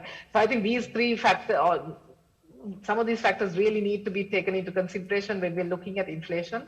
I think we are not at the stage of hyperinflation, but I think the policymakers really need to be mindful of of where inflation is headed. I think, but we still need to make the right adjustments, particularly in terms of price adjustments. But we also need to be mindful of the the bottom of the pyramid, or those who are at the very vulnerable parts of society, and ensure that the support is given to those people. So even if you are addressing the price changes in terms of administrative price changes for fuel, for energy, etc., we need to make sure that that bottom of the pyramid is taken care of. So I don't think we are quite at the stage of hyperinflation, but I think the policymaker really needs to keep their eye on the ball and ensure that inflation is managed, because inflation or increases in inflation has a huge bearing on the kind of decision making, both from the producer point of view and the consumer point of view, which finally feeds into growth. So I think that really needs to be kept in mind. Thank you very much, Dr. Roshan. I think we can entertain one last question from the audience. Mr. Shamindra, this one is for you. The question is whether vehicle import restrictions have impacted the leasing industry, if at all. Oh, yes, it has impacted. It has impacted. But it's the way it is, and we need to manage through that process. We need to understand the big picture, and think there are bigger priorities that needs to be resolved.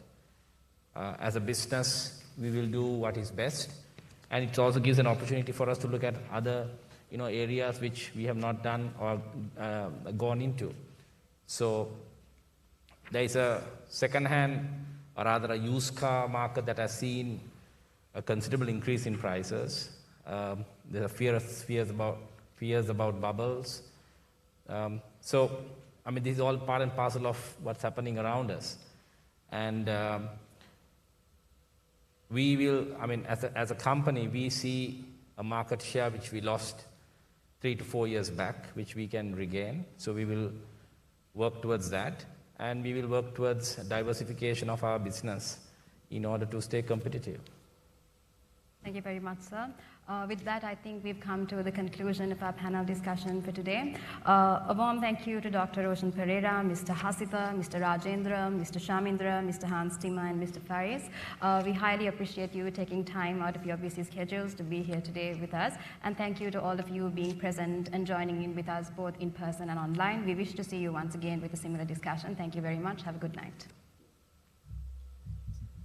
Let's put our hands together for our panelists, ladies and gentlemen. Well, I do hope you agree that our panelists today have really helped to educate us and enrich us with their very interesting perspectives. But before we wrap up, we have one final item on the agenda. We do have the co-convener of NextGen Sri Lanka who would like to come up on stage and deliver the formal vote of thanks, as well as appreciate our panelists on stage as well. So with that, ladies and gentlemen, let's put our hands together for Milinda Rajapaksa.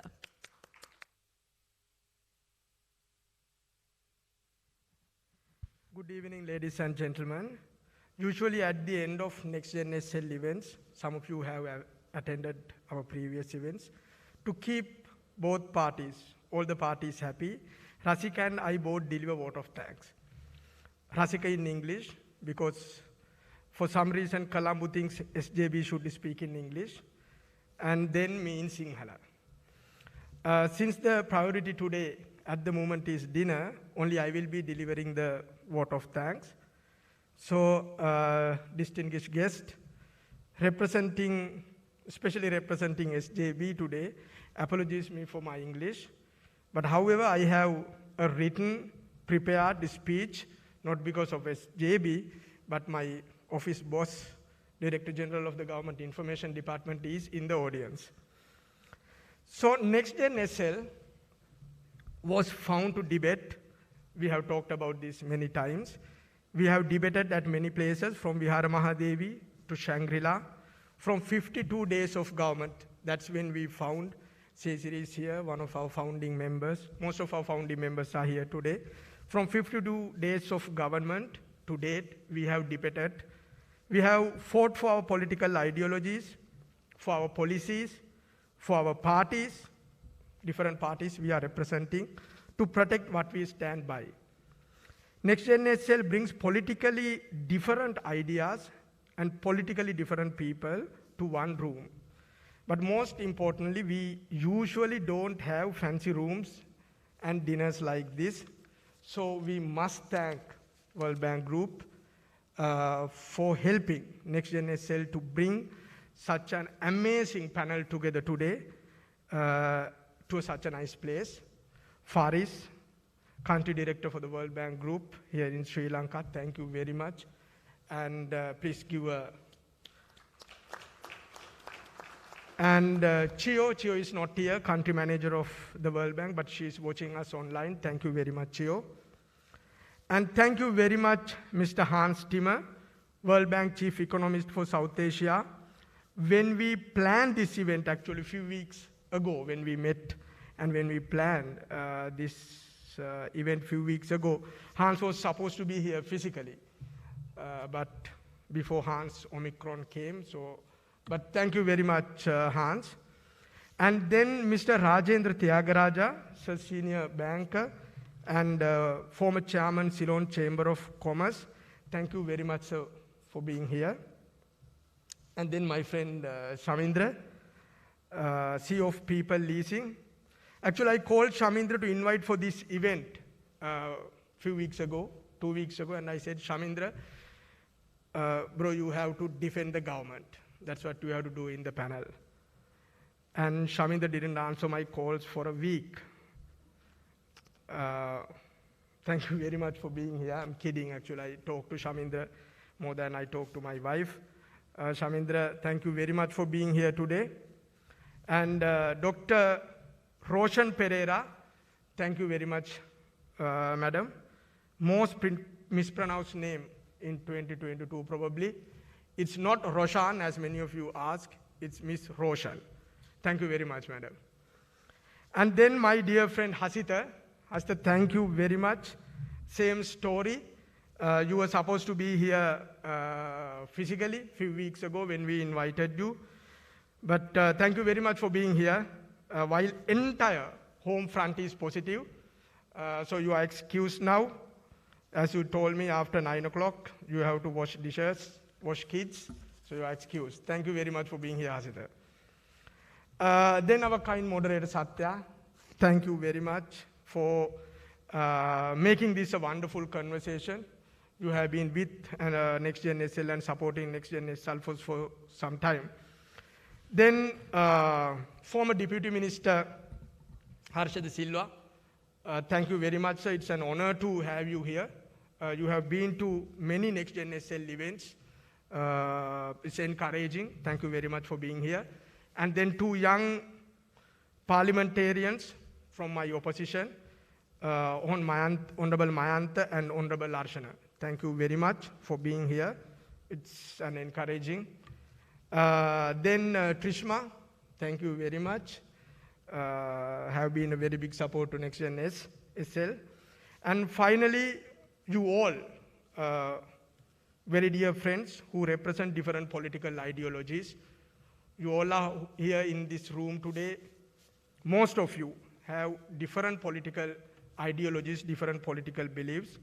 It's a houseful event today that shows the credibility NextGenSL has built over the years and the political enthusiasm in Colombo.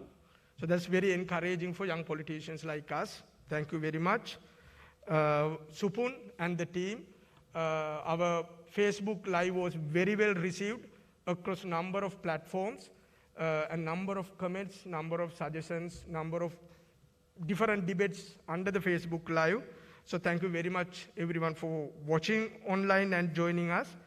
So again, have a good day. So dinner is served outside. We have around 140, 50 participants today, but we ordered dinner for 100. So all the best.